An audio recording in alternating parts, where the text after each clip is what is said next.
Deep inside a mountain in Texas, a $42 million clock is ticking. It doesn't track seconds or minutes, it tracks centuries. The man funding this colossal machine is Jeff Bezos.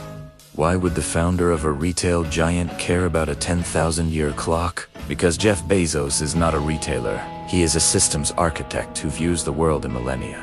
He didn't build Amazon to simply sell you books. He built it to become the invisible operating system of your life. Today, we are tearing down the myth of the friendly garage startup. We will reveal the cold, mathematical reality of the $2 trillion Amazon empire. In 1994, Jeff Bezos was a quantitative analyst on Wall Street. He spent his days looking at numbers that described the future. One day, he saw a number that changed the course of internet history. Web usage was growing at 2,300% per year. To a normal person, that is just an interesting statistic.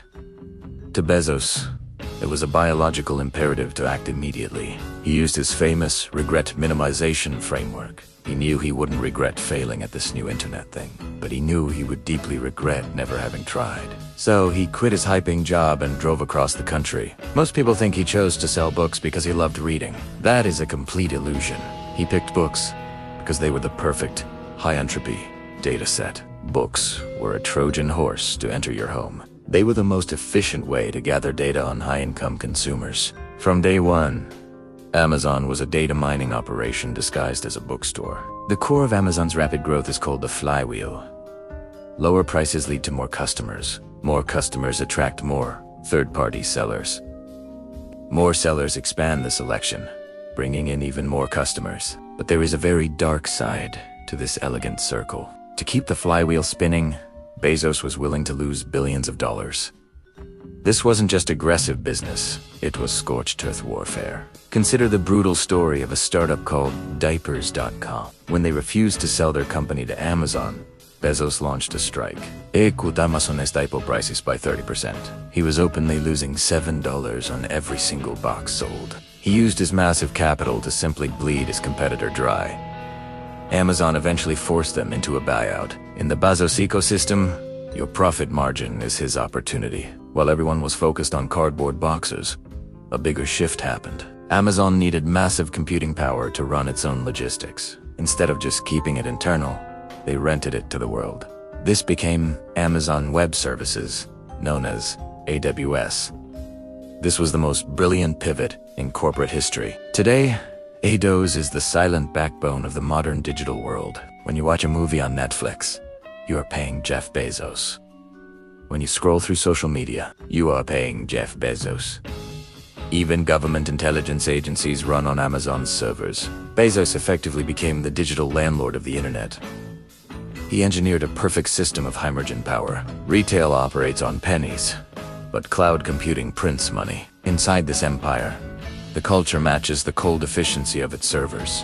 Bezos famously banned PowerPoint presentations in all meetings.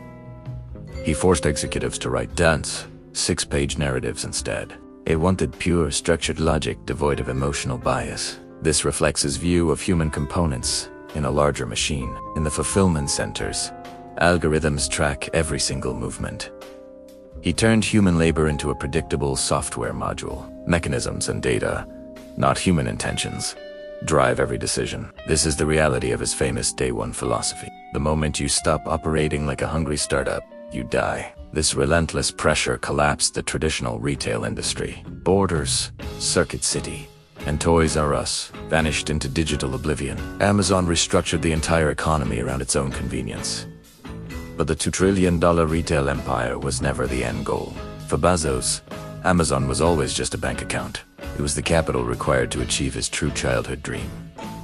In 2021, he stepped down as CEO to focus on Blue Origin. His ultimate goal is moving heavy industry completely off Earth.